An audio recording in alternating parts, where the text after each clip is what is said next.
చేసే దమ్ము నీకు లేకపోతే వదిలిపెట్టి వెళ్ళిపోయి నీ పాత దందా చూసుకో. సెటిల్మెంట్లు, భూదందాలు, బ్లాక్మెయిలింగ్లు అవి చూసుకో. అంతేకాని ఈడ ప్రభుత్వం నడిపిస్తా అని చెప్పేసి ముఖ్యమంత్రి అయ్యి అట్లీస్ట్ పిల్లలకు ఒక ముద్ద అన్నం పెట్టలేకపోతున్నాం అంటే దీనికంటే సిగ్గుచేటు ఇంకోటి ఉంటుందా అని చెప్పేసి నేను రేవంత్ రెడ్డి గారిని అడుగుతున్నాను. హలో ఫ్రెండ్స్, నేను మీ Ahmed Pasha. Welcome to the media report. ఈరోజు నేను మాట్లాడబోయే విషయాలు చాలా ఇంపార్టెంట్ విషయాలు. ఈ విషయాలు ఏ స్క్రిప్టు లేదు, ఏ ప్రిపరేషన్ లేదు, డైరెక్ట్గా మనసులోకి వెళ్ళి వస్తున్నాయి. తప్పకుండా ముందుగా మీరు ఈ వీడియో కింద ఉన్నటువంటి లైక్ బటన్ని ప్రెస్ చేసి ఈ వీడియోని మీకు తెలిసిన వాళ్ళందరికీ షేర్ చేయండి. అందువల్ల ఈ వీడియో అనేది వైరల్ అవుతుంది.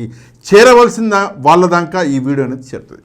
ఏంటి ఈరోజు మన దగ్గర ఉన్నటువంటి సబ్జెక్ట్ అంటే తెలంగాణని మొత్తానికి రోజు రోజుకి నాశనం చేస్తున్నారు. ఇది పథకం ప్రకారం జరుగుతున్నది. నేను మొన్న సెక్రటేరియట్ ముందు నుంచి వెళ్తుంటే, తెలంగాణ సెక్రటేరియట్ ముందు నుంచి వెళ్తుంటే నాతో పాటు ఒక 60-25 సంవత్సరాల ఒక వ్యక్తి నాతో పాటు బండిలో ఉన్నాడు. ఆయన తెలంగాణ సెక్రటేరియట్ని చూసి ఆయన మాట్లాడాడు, కష్టపడి చీమలు పుట్టగట్టుకుంటే ఆ పుట్టలో పాములు వచ్చి ఉంటున్నాయి అని చెప్పేసి ఆయన అన్నాడు.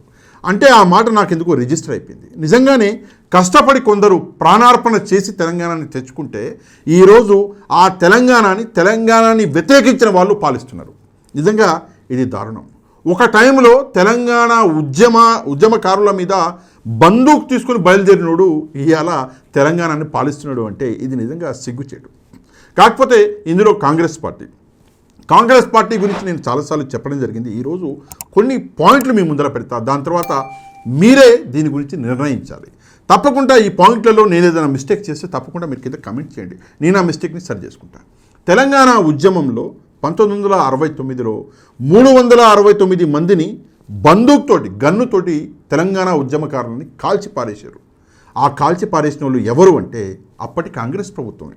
సెంట్రల్ గవర్నమెంట్లో కాంగ్రెస్ ప్రభుత్వం ఉంది, స్టేట్ గవర్నమెంట్ ఆంధ్రప్రదేశ్లో కూడా కాంగ్రెస్ ప్రభుత్వం ఉన్నది.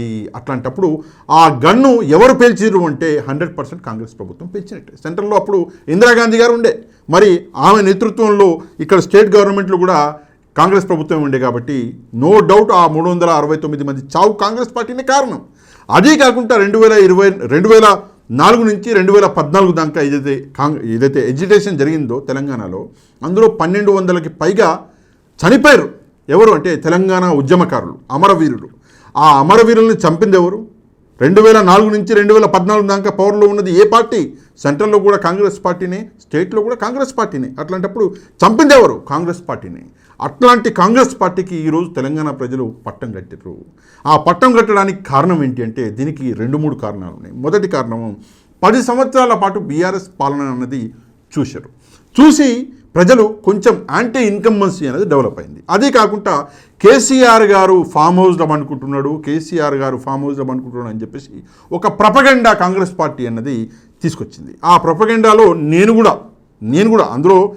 కూడా అదే అనుకొని కాంగ్రెస్ పార్టీకి సపోర్ట్ చేసినామండి. అంటే నేను కూడా ఒక దోషినే చేసి ఆ రియలైజేషన్ అన్నది నాకు తొందరలోనే అయిపోయి మన బీఆర్ఎస్ పార్టీకి, కేసీఆర్ గారికి నేను క్షమాపణ చెప్పిన ఒక వీడియో చేసి, మీరు ఒకవేళ ఆ వీడియో చూడకుంటే నేను వీడియో యొక్క లింక్ కింద డిస్క్రిప్షన్లో పెడతా, ఒకసారి చూడండి. నేను కేసీఆర్ గారికి, కేటీఆర్ గారికి, హరీష్ రావు గారికి క్షమాపణలు చెప్పుకున్నా. ఎందుకు చెప్పుకున్నా అంటే కాంగ్రెస్ పార్టీ వచ్చినాక తెలంగాణకి మేలు చేస్తుంది అనుకున్నా. కానీ కాంగ్రెస్ పార్టీ అసలు తెలంగాణనే లేకుండా చేస్తున్నది అని చెప్పేసి ఆ రోజు నాకు బాగా కోపం వచ్చింది. ఆ వీడియో అనేది చేసిన. ఈరోజు ఏం జరుగుతున్నది అంటే 10 సంవత్సరాల పాటు బీఆర్ఎస్ పార్టీ పాలన చూసినటువంటి ప్రజలు యాంటీ ఇన్కంబెన్సీ అనేది డెవలప్ చేసుకొని కాంగ్రెస్ పార్టీకి ఓటు వేశారు. అదే కాకుండా కాంగ్రెస్ పార్టీ ఎలక్షన్లకు ముందు ఇచ్చినటువంటి డొల్ల హామీలు, ఎవరికి ఏది నోటికి వస్తే ఆ హామీ ఇచ్చి పడేసాడు. ఏదో 6 గ్యారంటీలు అని చెప్పేసి తీసుకొచ్చారు. ఆ 6 గ్యారంటీలు మొత్తానికి మూలన పడేశారు. ఒక ఉచిత ఆర్టీసీ బస్సు తప్పిస్తే మిగతా అన్ని మూలన పడిపోయినాయి. ప్రస్తుతం ఏది అమల్లో లేదు. ఫర్ ఎగ్జాంపుల్ మీకు ఒక విషయం చెప్తా. ప్రస్తుతం కేసీఆర్ 10,000 రూపాయలే ఇస్తున్నాడు రైతు బంధు. నేను 9వ తారీఖు 7వ తారీఖు వస్తున్నా, రాగానే మరుసటి రోజు నేను 15,000 ఇస్తా, ఆ 10,000 తీసుకోకండి అన్నాడు మొనగాడు. ఎవడు? రేవంత్ రెడ్డి అని. ఈరోజు ఏంటి డేటు? ఈ రోజు దాకా కూడా దానికి అసలు పత్తా లేదు. అదే కాకుండా ఏమన్నాడు అంటే 4,000 రూపాయలు పెన్షన్ చేస్తా అన్నాడు. ఆ 4,000 రూపాయలు గాలికి వదిలేసి ఉన్న పెన్షన్ ఏదైతే కేసీఆర్ గారి హయాంలో టైంకి వచ్చేదో ఆ పెన్షన్ కూడా రాకున్న పరిస్థితులు ఈరోజు ఉన్నాయి. 2,500 రూపాయలు మహిళలకు ఫ్రీగా ఇస్తా అన్నాడు. వాడు అబ్బా నువ్వు ఇచ్చింది లేదు, పుచ్చుకున్నది లేదు. ఎవడు ఇంతవరకు అసలు గతంత్రమే ఏం లేదు. అది కాకుండా 2 లక్షల ఉద్యోగాలు ఇస్తా మొదటి సంవత్సరంలోనే అన్నాడు. ఇవాళ 10 నెలలు అయిపోయింది కాంగ్రెస్ పార్టీ వచ్చి. ఇప్పటిదాకా ఇచ్చిన ఉద్యోగాలు జీరో. ఎందుకు జీరో అంటున్నా అంటే ఇప్పటిదాకా కాంగ్రెస్ పార్టీ ఏదైతే అపాయింట్మెంట్ లెటర్లు ఇచ్చిందో అవన్నీ కేసీఆర్ గారు ఇచ్చిన ఉద్యోగాలు. అందులో కాంగ్రెస్ పార్టీ ఇచ్చింది ఏంది? బొల్లు ఏం లేదు. ఊకనే ప్రెస్ని పిలవడము, ఫోటోగ్రాఫర్ని పిలవడము, వాళ్ళు ఇచ్చిన ఉద్యోగాలకి వీళ్ళు అపాయింట్మెంట్ లెటర్లు ఇవ్వడము, ఆ ఫోటోలు తీయడము, ఆ న్యూస్ పేపర్లు వేయడం. అదొకటి. రెండవది డైవర్జన్ పాలిటిక్స్. ఇది చాలా ఇంపార్టెంట్ అండి. ఏంటి ఆ డైవర్జన్ పాలిటిక్స్ అంటే ముఖ్యంగా కాంగ్రెస్ పార్టీ లీడర్ అయినటువంటి రేవంత్ రెడ్డి గారికి ఇది వెన్నతో పెట్టిన విద్య. ఏమంటాడు? ఒక ప్రెస్ కాన్ఫరెన్స్ పెడతాడు, హరీష్ రావు గారిని 4 తిట్లు తిడతాడు, కేటీఆర్ని 4 తిట్లు తిడతాడు, ఇంకోని తిట్లు తిడతాడు. మన మీడియా ఏంటంటే ఇంకా హైలైట్, వీళ్ళు ఆ తిట్ట చుట్టూతో తిరుగుతూ ఉంటారు. అంతేగాని అరే బాబు నువ్వు ఇచ్చిన హామీలేంది, నువ్వు పీకింది, వంట గ్యాస్ అంటే 500 రూపాయలకి ఏదిరా బాబు అని చెప్పేసి ఎవడన్నా అడిగే దమ్ముందా? అడిగే ధైర్యం ఉందా? ఏమీ లేదు. ఏంటంటే మీడియా వాళ్ళకు కూడా భూములు ఇస్తా అన్నాడంట. ఈ అమ్మ జీవితం భూములు ఇస్తానగానే వాళ్ళు కూడా మనకి ఏదో ప్లాటో ఏదో వస్తుంది, ఎందుకు వచ్చిన గోలా అనుకుంటున్నారు. కానీ ఒక విషయం చెప్తా, జర్నలిస్టులు ఎప్పుడూ ప్రభుత్వానికి వ్యతిరేకమే, ఈ విషయం గుర్తుపెట్టుకోవాలి. అది కాకుండా ఇంత జరిగింది, ఉద్యోగాలు అన్నావు మోసం చేసినావు, ఆ మహిళలని మోసం చేసినావు, రైతులని మోసం చేసినావు, మొత్తం రాష్ట్రంలో అందరినీ మోసం చేసి ఫైనల్గా మన మొగోడు ఏం చేస్తున్నాడు అంటే రాజీవ్ గాంధీ గారి విగ్రహం పెడతాడంట. ఇక్కడ పాలిటిక్స్ ఒక్కసారి అర్థం చేసుకోండి ఎంత దరిద్రంగా ఉందో పాలిటిక్స్. రాజీవ్ గాంధీ గారి విగ్రహం ఈయన తీసుకొచ్చి పెట్టి ఆడ పూలమాల వేసిండు, దాన్ని ఓపెన్ చేసిండు, మనోడు వెళ్ళిపోయిండు. ఇప్పుడు కేటీఆర్ గారు ముందుగానే ఆయన చెప్పడం జరిగింది, అక్కడ తెలంగాణ తల్లి విగ్రహం అనేది పెడుతున్నాము, రాజీవ్ గాంధీ గారి విగ్రహం అక్కడి నుంచి పీకేసి గాంధీ భవన్కి పంపిస్తాం, మేము అధికారంలోకి రాగానే అన్నాడు. సరే, ఇది ప్రస్తుతం జరుగుతున్న పని.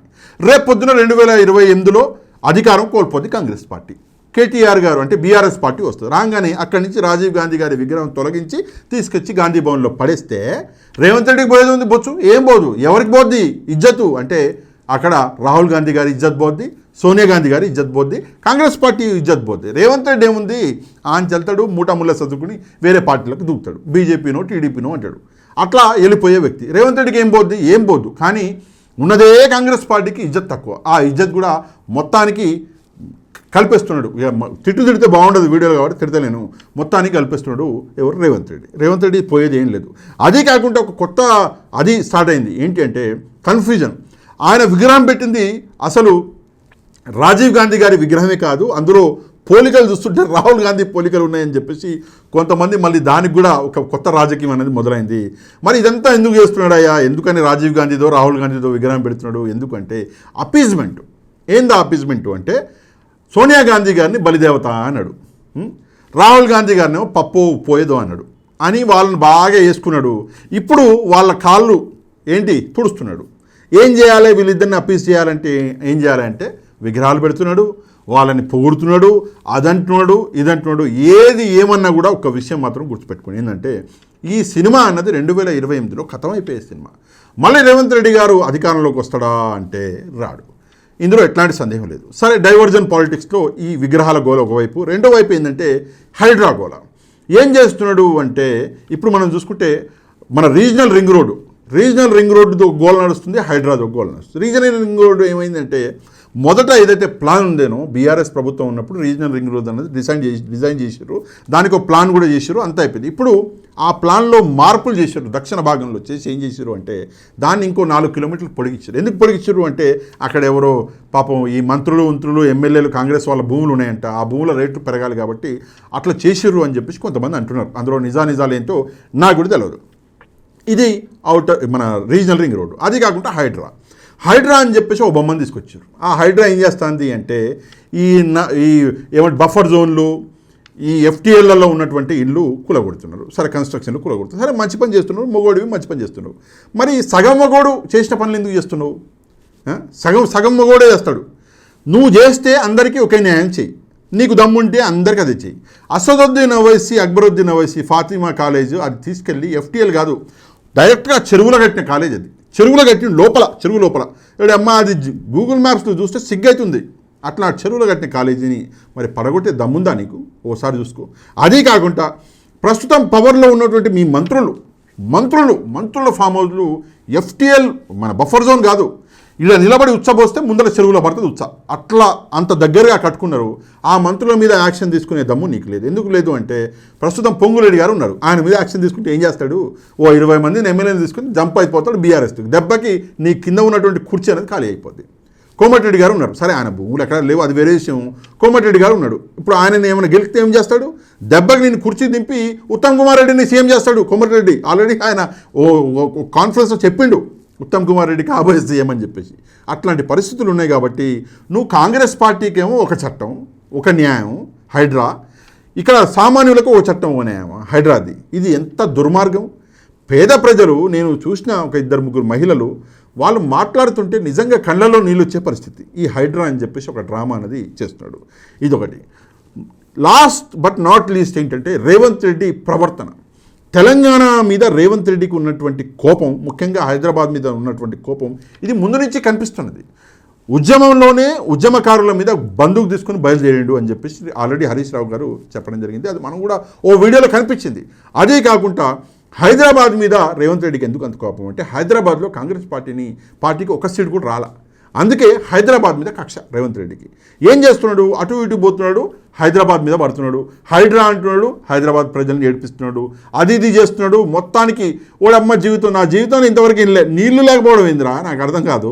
మంచినీళ్ళు దొరకలేవు, అదొకటి. రెండో విషయం కరెంటు. 10 సంవత్సరాల పాటు అసలు కరెంటు పోయిన దాఖలాలు లేవు. నాకు గుర్తుండి కరెంటు పోతే ఒక 2 సెకండ్లో వచ్చేస్తుంది. ఎందుకంటే అదేదో ట్రిప్ పడుతుందంట. ట్రిప్ పడితే 24 అవర్స్కి ఒకసారి ఆ ట్రిప్ 2 సెకండ్లలో చేంజ్ చేస్తారు. ఆ ఒక్క ప్రక్రియ తప్పితే 2 సెకండ్లు కరెంటు పోవడం తప్పితే మళ్ళీ నేను ఎప్పుడు చూడలే. అట్లాంటి పరిస్థితుల నుంచి ఈరోజు తెలంగాణలో కరెంటు పోతే 3 గంటలు 4 గంటలు కరెంటు పోతుంది. ఈ దరిద్రాలు అంటే నీళ్లు దొరకకపోవడం, కరెంటు దొరకపోవడం చూస్తుంటే మళ్ళీ పాత కాంగ్రెస్ ప్రభుత్వం నాకు గుర్తొస్తుంది. మొత్తానికి రైతుల్ని ఎండబెట్టే ప్రక్రియ అనేది చేస్తున్నారు. అది కాకుండా గురుకులాలు, హాస్టళ్ళు. నేను చెప్తున్నా కదా, ఒక ముఖ్యమంత్రిగా కాదు, ఒక మనిషిగా రేవంత్ రెడ్డి సిగ్గుపడే విషయం ఇది. ఎందుకంటే చిన్న పిల్లలు వాళ్ళు అన్నం తీసుకొచ్చి చూపిస్తుంటే పురుగులు ఉన్నాయి అందులో. నీకు దమ్ముంటే రేవంత్ రెడ్డి గారు ఇదే పురుగులు ఉన్న అన్నం మీ పిల్లలకు ఒకసారి తినిపించి చూడు, ఒకసారి చూద్దాం. తినిపించగలవా? సరే పిల్లల్ని పక్కన పెట్టేద్దాం, మనం పిల్లల గురించి మాట్లాడితే గలీజ్గా ఉంటుంది. కానీ నువ్వు తిను ఒకసారి చూద్దాం, దమ్ముంటే తింటావా? సిగ్గుశరం మనకు ఉండొద్దు. మనం మనిషి పుట్టినాం కదా, మనం మనిషి పుట్టినప్పుడు అట్లీస్ట్ ఆ పిల్లల గురించి మనం ఆలోచించొద్దు. దారుణంగా పిల్లలు రోడ్డు మీదకి వచ్చి అన్నం తీసుకొచ్చి మీడియాతో మాట్లాడే పరిస్థితులు ప్రస్తుతం తెలంగాణలో ఉన్నాయంటే ఎందుకు ఈ గురుకులాల మీద అంత కోపం నీకు అంటే ఈ గురుకులాలన్నీ కేసీఆర్ గారు తీసుకొచ్చాడు. కేసీఆర్ గారు చదువు చెప్పించాడు. వాళ్ళందరికీ తెలుసు కేసీఆర్ గారి వల్ల వీళ్ళు చదువుతున్నారు అని చెప్పేసి ఆ పిల్లలకి. అందుకే కావాలని చెప్పేసి గురుకులాల కింద మంట పెట్టి ఆ పిల్లలు నెక్స్ట్ ఇయర్ గురుకులాలు వదిలిపెట్టి వెళ్ళిపోయేటట్టు ప్లాన్ చేస్తున్నావు. నిజంగా ఇది ఎంత పెద్ద కుట్ర, ఎంత పెద్ద గలీజ్ పని ఇది. చేయలేవు, చేసే దమ్ము నీకు లేకపోతే వదిలిపెట్టి వెళ్ళిపోయి నీ పాత దందా చూసుకో. సెటిల్మెంట్లు, భూదందాలు, బ్లాక్మెయిలింగ్లు అవి చూసుకో. అంతేకాని ఈడ ప్రభుత్వం నడిపిస్తా అని చెప్పేసి ముఖ్యమంత్రి అయ్యి అట్లీస్ట్ పిల్లలకు ఒక ముద్ద అన్నం పెట్టలేకపోతున్నాం అంటే దీనికంటే సిగ్గుచేటు ఇంకోటి ఉంటుందా అని చెప్పేసి నేను రేవంత్ రెడ్డి గారిని అడుగుతున్నాను. రేవంత్ రెడ్డి గారితో పాటు కొంతమంది నాయకులు ఉన్నారు. నేను చాలా ఇష్టపడ్డ నాయకులు కూడా ఉన్నారు వాళ్ళ కాంగ్రెస్ పార్టీలో. కానీ వాళ్ళ గురించి నేను ప్రస్తుతం మాట్లాడను. ఎందుకంటే వాళ్ళు ఈ ప్రస్తుతం మాట్లాడుతున్న భాష ఎట్లా ఉంది అంటే అపోజిషన్లో ఉన్నప్పుడు వాళ్ళ భాష ఎట్లా ఉండే, ప్రస్తుతం వాళ్ళు మాట్లాడుతున్న భాష ఎట్లా ఉందంటే అహంకారం అన్నది వచ్చేసింది. ఈరోజు మొన్నటిదాకా అపోజిషన్లో ఉన్నాము, సరే ఎమ్మెల్యేలుగా ఉన్నాము, ఈరోజు మంత్రులమైనాము, అటు 4 కార్లు ఇటు 4 కార్లు వచ్చేసినాయి, సెక్యూరిటీ వచ్చేసింది అంటే రేపు పొద్దున మళ్ళీ ప్రభుత్వం అన్నది లేకుండా పోతే మళ్ళీ మీ జీవితం పాత జీవితమే. మళ్ళీ మాలాంటి వాళ్ళు ఫోన్ చేయగానే హలో హౌ ఆర్ యూ అని చెప్పేసి ఎత్తవలసి వస్తుంది. ఆ విషయం అన్నది ఒకసారి గుర్తు చేసుకొని మీకు ఇచ్చినటువంటి ఈ అవకాశాన్ని సద్వినియోగపరచుకోండి. ఇదొక వైపు. ఇంకో గ్రూప్ ఉంది మన తెలంగాణలో, ఇంకో గ్రూప్ ఉంది. ఆ గ్రూప్ పేరే బీజేపీ. వాడబ్బా జీవితం ఇటు బీఆర్ఎస్ ఇటు కాంగ్రెస్ పార్టీ ఇద్దరు కొట్లాడుతుంటే, ఫర్ ఎగ్జాంపుల్ మన కౌశిక్ రెడ్డి ఇష్యూలో, గాంధీ గారి ఇష్యూలో కొట్లాడుకుంటుంటే మధ్యలో ఇటు బీఆర్ఎస్కి ఇటు కాంగ్రెస్ పార్టీకి ఇద్దరికి మంచి ఏమంటారు ఫుటేజ్ దొరుకుతున్నది మీడియాలో.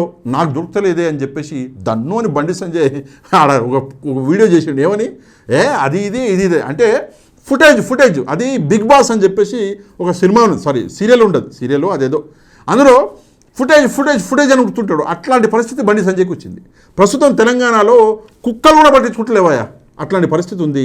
ఏం చేయాలో అర్థం కాక ఆడ వస్తున్నారు, వచ్చి ఒక్కో మాట.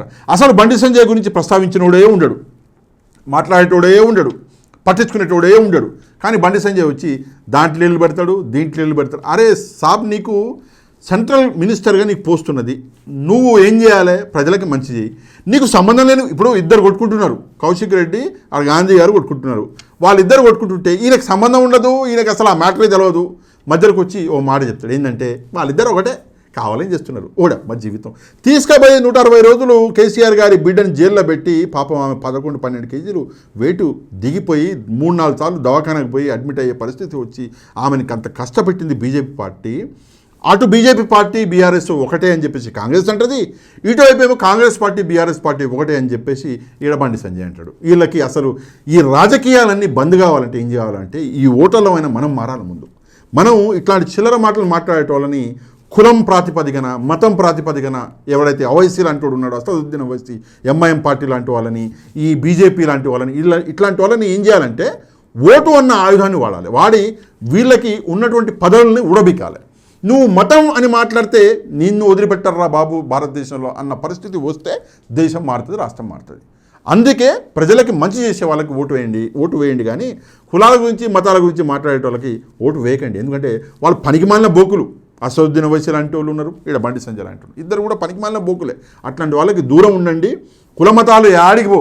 మన దేశంలో ఒకళ్ళ మతాన్ని ఒకళ్ళు సెలబ్రేట్ చేసుకుంటారు. ఇప్పుడు వినాయక చతుర్థి జరిగింది, ఈ రోజు కూడా నిన్నటికి నిన్న నిమజ్జనం. ఆ నిమజ్జనంలో ఊర్లల్లో లారీలలో వినాయకుడిని తీసుకుపోతుంటే ముస్లింలు పోయినారు వినాయక నిమజ్జనం. అరే నేను మా ఊర్లో ఉన్న రోజులు ప్రతి సంవత్సరం వినాయక చతుర్థికి వినాయక నిమజ్జనానికి నేను శ్రీశైలం నాగార్జున సాగర్ పోయేది నేనే. ఆ పొట్లాలు కట్టుకొని పొట్లాలు కట్టుకొని ఆ పొట్లాలు తీసుకెళ్ళి నేనే డిస్ట్రిబ్యూట్ చేసేది, నేను నా ఫ్రెండ్స్ అందరం. అది పరిస్థితి. వినాయకుడిని నిలబెడితే ఉన్నన్ని రోజులు మొత్తం పాటలు డీజేలు మేమందరం సెలబ్రేట్ చేసుకున్నాం. ఈ హోలీ వస్తే హోలీ మీరందరూ రంగులతో ఆడుకుంటే మేము ఏమంటారు ఇంజనాయిలు పూసుకొని ఆ ఇంజనాయిలు 4 రోజులు పోయేది కాదు మాకు. అట్లాంటి పరిస్థితి. శ్రీరామనవమికి మండపాలు కట్టినాం మేము. రంజాన్ పండుగ వస్తే నాకు ఇంత వండితే నా ఫ్రెండ్స్కి ఇంత ఉండేది. ఏంది అంటే అన్నం అనండి, లేదంటే పాయసం అనండి. ఎందుకంటే అందరూ నా ఫ్రెండ్స్ హిందువులే, వాళ్ళు వస్తారు, వచ్చి నాకంటే ఎక్కువ వాళ్ళు రంజాన్లో సెలబ్రేట్ చేసుకుంటారు.